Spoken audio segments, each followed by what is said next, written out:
नहीं वालिदा, हम उस शातिर सोफिया के अल्फाज पर भरोसा नहीं कर सकते हैं। वक्त नहीं है। अगर वो सोफिया 3 दिनों में वापस नहीं गई तो वो हलीमा को मार देंगे। बहुत मोहतात होकर चलना होगा, खामोशी से आगे बढ़ेंगे। उस्मान आ रहा है अल्तुगा। खून बहाने के लिए तैयार हो जाओ, शिकार खुद आ रहा है। सब चुप जाओ जल्दी। सोफिया, उस्मान ने उसे अगवा कर लिया है। हमारा बड़ा इत्तेहादी उसके पास है। हुक्म करें तो। खामोश। अस्सलामुअलैकुम जी, ये है इस एपिसोड का लास्ट पार्ट। हमारी वीडियोस देखने के लिए बहुत बहुत शुक्रिया। लाइक भी कर दें, शेयर भी कर दें, सब्सक्राइब नहीं किया हुआ तो सब्सक्राइब भी कर लें। नेक्स्ट एपिसोड का ट्रेलर देखने के लिए आप जा सकते हैं BKV वर्ल्ड चैनल पे, जिसका लिंक मिल जाएगा आपको डिस्क्रिप्शन में। ट्रेलर अपलोड कर दिया गया है। तो इस एपिसोड के शुरुआत में हम देखते हैं जंगल में जख्मी लुगान आगे आगे, जबकि उस्मान साहब उसके पीछे पीछे होते हैं। और कुछ ही देर के बाद उस्मान साहब उसके पास पहुँचते हुए एक जोरदार मुक्का रसीद करते हैं। फिर कहते हैं, मेरे सामने बहुत से लोग आए, उन्होंने मेरे मुक्के का मजा चखा, अब तुम्हारी बारी है। तो लुगान कहता है, मैं इतनी आसानी से नहीं गिरता उस्मान, मुझे तुम नहीं हरा सकते। जवाब में उस्मान साहब कहते हैं, तुम गिरोगे। मेरा नाम उस्मान सरदार है। मैं इस दुनिया में तुम जैसे लोगों से इंसाफ करने आया हूँ। मैं तुम्हारे माथे पर अदल की मोहर लगाने आया हूँ। और लुगान हमलावर होते हुए कहता है, तुम इसमें कामयाब नहीं हो सकते उस्मान। उस्मान साहब उसे जोरदार थप्पड़ से जमीन पे पटक देते हैं और कहते हैं, बस इतना ही आसान है। इसलिए मैं और हंस के साथ उन तक पहुँच जाता है। और उस्मान साहब लुगान के गले पे तलवार रखते हुए कहते हैं, अल्लाह ने मुझे तुम जैसे लोगों के साथ मसरूफ रहने के लिए भेजा है, लेकिन मुझे मेरे रब की कसम, मैं उस वक्त तक नहीं रुकूंगा जब तक कि मैं तुम्हें और तुम जैसों को उनके अंजाम तक नहीं पहुंचा देता। और लुगान उठ के बैठता है तो उस्मान साहब उसे घूरने लग जाते हैं। दूसरी तरफ राइबा लोस्का बाला खातून के पास आती है और उन्हें देखकर कहती है, मैंने तुम्हें पहले कभी नहीं देखा, कौन हो तुम? बाला खातून कहती है, असल में आप मुझे जानती हैं। ये कहते और सुनते साथ ही वो सब तलवारें उस पर तान लेती हैं। लोस्का डरते हुए कहती है, खुदा के लिए क्या हो रहा है? तो बाला खातून उससे कहती है, डरने की कोई बात नहीं, मैं उस्मान साहब की बीवी बाला खातून हूँ। यह सुनते साथ ही लोस्का पुरस्कून हो जाती है। तो बाला खातून उससे पूछती है, क्या हुआ? क्या तुम्हें हैरानगी नहीं हुई? क्या तुम हमारे आने का इंतजार कर रही थी? मेरी बेटी कहाँ है? तो लोस्का कहती है, मैं जानती थी कि तुम एक दिन आओगी और नहीं भूलोगी उसे। मैं 10 साल से तुम्हारा इंतजार कर रही हूँ बाला। होलोफेरा कहती है, राइबा लोस्का, खुदा तुम्हें कभी माफ नहीं करेगा। तुमने एक माँ से उसकी बेटी को अलग किया और सबसे बड़ा गुनाह किया। बाला खातून कहती है, बताओ मेरी बेटी कहाँ है? तो लोस्का कहती है, मैं तुम्हें नहीं बता सकती, सोफिया मुझे मार डालेगी। यह सुनकर बाला खातून उससे कहती है, तुम वैसे भी मरने वाली हो, मैं तुम्हें बचाने के लिए आई हूँ। गोंजा कहती है, सोफिया ने रिश्तों को तुम्हें मारने के लिए भेजा है। यह सुनते साथ ही लोस्का बहुत परेशान हो जाती है। बाहर रिश्तों के आने पर अलाउद्दीन चेहरा दूसरी तरफ करके खड़ा हो जाता है और रिश्तों दरवाजे पे मौजूद खातून से कहता है, मैं राइबा लोस्का से बात करना चाहता हूँ, सोफिया की तरफ से खबर है। यह सुनते साथ ही खातून चली जाती है। अंदर बाला खातून राइबा से कहती है, वो पहुँच आए हैं। बाहर अलाउद्दीन तलवार पे हाथ रख के तैयार हो जाता है। अंदर बाला खातून कहती है, सोफिया ने अपना राज बता दिया है और अब वो हर उस शख्स को मारना चाहती है जो इस राज के बारे में जानता है। अब तुम्हारी बारी है, वक्त आने से पहले बात करो, बताओ कि हलीमा कहाँ है?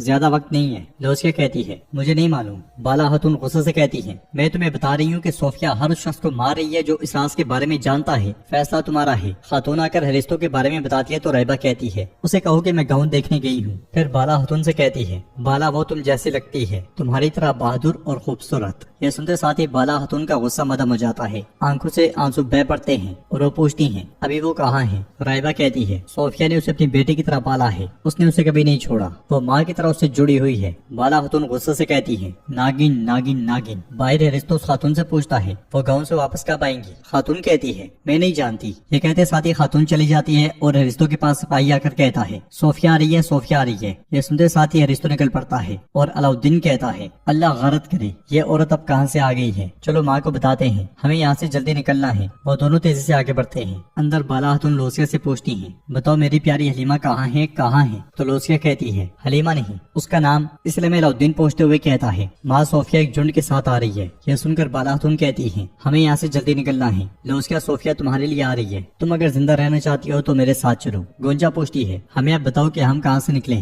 क्या मरकजी दरवाजे के अलावा कोई और रास्ता है? तो लोस्का एक जानिब देखने लग जाती है। बाहर से आगे बढ़ते हुए सोफिया सिपाहियों से कहती है, तमाम रास्ते जल्दी इसे बंद करो। हैरिस्तो उसके पास पहुंचते हुए कहता है राइबा गाँव गई है। यह सुनते साथ ही सोफिया उसे दबोच लेती है और कहती है तुम बेवकूफ, जबकि तुम यहाँ इंतजार कर रही हो। बाला अंदर ही अंदर लोसिया को बात करने पे मजबूर कर रही है। ये कहते साथ ही वो तेजी से आगे बढ़ती है। हैरिस्तो भी उसके पीछे पीछे जाता है। जंगल में सारगोन अपनी माँ के साथ बैठा होता है और उससे कहता है उसने कल शाम हमारे लिए जाल बिछाया था। अब मैं कहने वाला था कि उस्मान के आते ही उसका सर काट देना चाहिए। तो एहसन बेकी कहती है फिक्र ना करो बेटा, तुम्हारी ख्वाहिश पूरी होगी। जब लोग याद से सोना ले लेगा, उस्मान गिड़गिड़ाते हुए अपनी बेटी देगा। इसलिए मैं उस्मान सब सिपाहियों के साथ वहाँ पहुँचते हैं। उन्हें आता हुआ देखकर एहसन बेकी कहती है उसके पीछे वो छकड़ा कैसा है? तो सारगोन कहता है लगता है कि लोगान नाकाम हो गया है, ये महसूल लेकर आया होगा। करीब पहुँचते साथ ही उस्मान सब कहते हैं जैसा कि इत्तेफाक हुआ था मैं आपके लिए महसूल लाया हूँ, लेकिन आप परेशान लग रही हैं। लगता है आपने कुछ और सोचा था। बेकी कहती है नहीं, मैं तो इसी के इंतजार में थी। देखते हैं कि ये सोना जिस पे हमने अमन के लिए इत्तेफाक किया था। जवाब में उस्मान साहब कहते हैं देखते हैं। सिपाही आगे बढ़कर एक संदूक बेकी के सामने रख देते हैं, मगर जब खोलते हैं तो उसके अंदर पत्थर पड़े होते हैं। ये देखकर उस्मान साहब हंस देते हैं और बेकी को बहुत गुस्सा आता है। वो खड़े होकर कहती है उस्मान साहब क्या मकसद है इसका?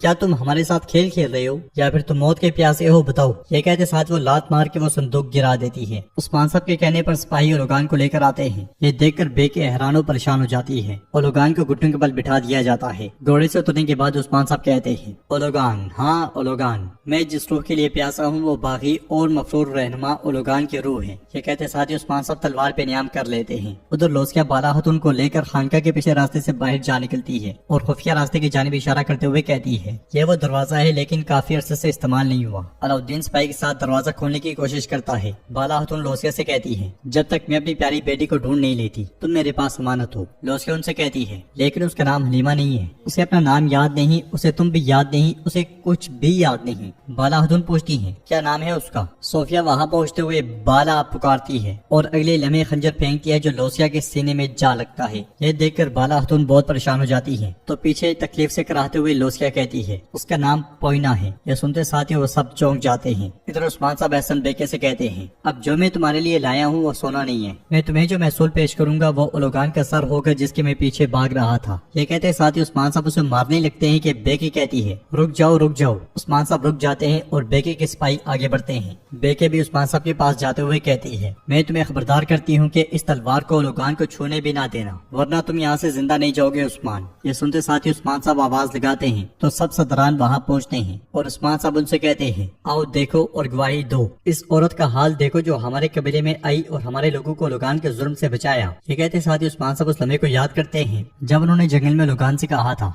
बस कुछ देर और इंतजार, जरा थोड़ा सा इंतजार, तुम्हारा सर मैं कलम नहीं करूंगा। तो लोगान ने कहा था क्या डर गए उस्मान? मुझे मारते हो तो मेरे पीछे आने वाली अजीम मंगोल फौज से डर गए हो? हाँ तुमने अच्छा सोचा, हम फिर से आएंगे। ये कहते साथ ही लोगान मजे मजे में उठ के जाने लगा था तो सामने मौजूद उरहान ने उससे कहा था लोगान कहाँ जा रहे हो? अभी तुम्हारे साथ देखने के लिए हमारा हिसाब मौजूद है। पीछे हटते हटते लोगान गिर गया था तो उस्मान साहब उसके पास आए थे और कहा था क्या तुम भेड़िए के जाल में फंस गए हो? तुम जब सोच रहे थे कि मैं सोने के पीछे दौड़ रहा हूँ तब असल में मैं तुम्हारे पीछे दौड़ रहा था। क्या तुम्हें लगता है कि मैं तुम्हारी एहसन बेकी के साथ तरतीब दी गई चालों को नहीं समझ पाया? मैं इन जमीनों का हाकिम हूँ, ये जगह मेरी मलकियत है। यहाँ तक कि यहाँ उड़ने वाले परिंदे के मुंह में मौजूद लुकमे के बारे में भी मैं बाखबर हूँ। सिपाहियों ले चलो इसे और सरदारान को भी खबर करो। इस ख्याल के बाद एक सरदार कहता है एहसन बेके तुमने हमें बताया कि तुम्हारा रास्ता लोगान से अलग है, लेकिन तुम ही थी जिसने खुफिया तौर पे कबीले के मासूम लोगों को नुकसान पहुँचाया। दूसरा कहता है हमारी गर्दन कट जाती, लेकिन हमें इस घटिया औरत के सामने सर नहीं झुकाना चाहिए था। एहसन बेके उनसे कहती है फिक्र ना करो ये गर्दनें भी कटेंगी। तो उस्मान साहब कहते हैं अगर आज किसी का सर गिरना है तो वो इस कुत्ते लोगान का सर है। बेके कहती है उस्मान उसके बाद तुम्हारे ख्याल में उसके बाद क्या होगा? तो उस्मान साहब कहते हैं तुम परेशान ना हो, तुम्हारी बारी भी आएगी। बेके कहती है जरा मुड़ के तो देखो उस्मान, मेरी ताकत देखो, मुट्ठी भर सिपाहियों के साथ बेबसीरत सरदारों के साथ मेरा सामना करोगे क्या? नहीं, तुम्हारे पास इसके लिए ताकत काफी नहीं है उस्मान। अब ये खेल खत्म हुआ और लोगान को छोड़ दो, वरना सिर्फ तुम ही नहीं तुम्हारे साथ मौजूद तमाम कमांडर मैं सबको मार डालूंगी। ये कहते साथ ही वो तलवार बेनियाम कर लेती है और उस्मान साहब के सिपाही भी तैयार हो जाते हैं। बेके मजीद कहती है मैं तुम्हें तन्हा और लाचार छोड़ दूंगी उस्मान। ये सुनकर उस्मान साहब कहते हैं हम अकेले हो सकते हैं, लेकिन हम हरगिज गलत नहीं हो सकते। हम चाहे मर ही क्यों ना जाएं, हमारे बाद आने वाले जुल्म को हरगिज बगैर बदले के नहीं छोड़ेंगे। बताओ हमने कब बगैर बदले के कुछ छोड़ा है? फिर उस्मान साहब लोगान से कहते हैं अपने आखिरी अल्फाज कहो लोगान। तो लोगान कहता है उस्मान तुम ये करने के बाद दुनिया से मिट जाओगे। सिर्फ एक कासिद के लिए तुम्हें तहस नहस कर देने वाले मंगोल अजीम कुमानदार اور لوگان کے لیے تمہیں تاریخ سے مٹا دیں گے۔ عثمان صاحب اسے دبوچتے ہوئے کہتے ہیں تم نے آ کر میری سرزمین کو ناپاک کیا، تم اور تم جیسے لوگ، تمہارے بعد آ کر میری ریاست اور میری عوام پہ مسلط ہونے والا جو کوئی بھی ہوگا اس کا انجام بھی تم جیسا ہوگا۔ یہ کہتے ساتھ ہی عثمان صاحب تلوار اور لوگان کے پیٹ میں گوم دیتے ہیں۔ بے کے